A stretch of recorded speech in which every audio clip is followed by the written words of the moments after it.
What do you mean when you say it takes two to ruin a relationship? Oh yeah. It's a good. Yeah, I'm glad. This is what. Yeah. So, what do you mean when you say it takes two to ruin a relationship? So this is something I say. Would have said in one of my shorts. That's okay, anonymous.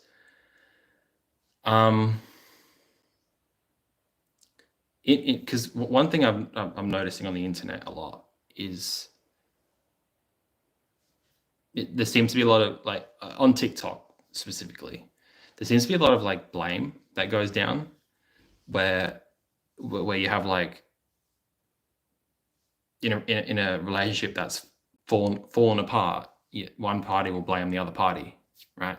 On like TikTok and just maybe in real life you see this phenomenon too, right? Where person A and person B, person A or whatever will be like, he was such a dickhead, he was such a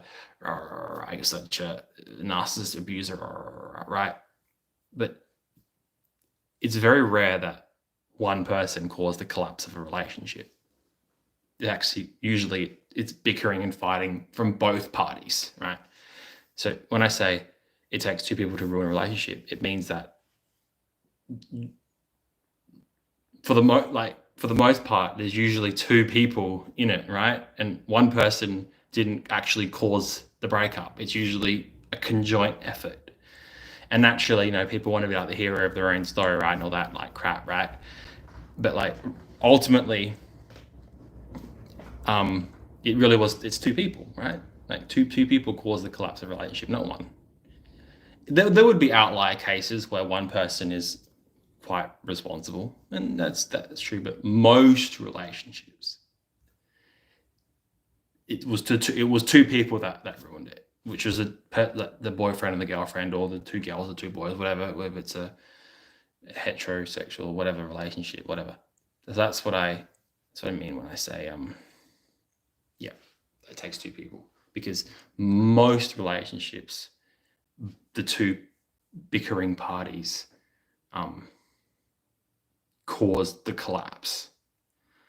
Sometimes, and more rare than I think people realize, one person caused it, but usually it's two people.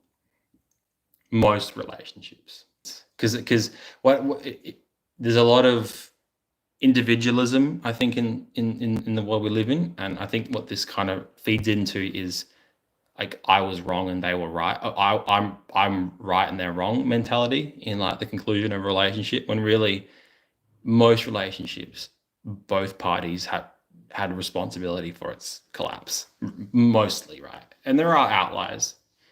There are some times when one person really like consistently, effed over the other person, and that happens too.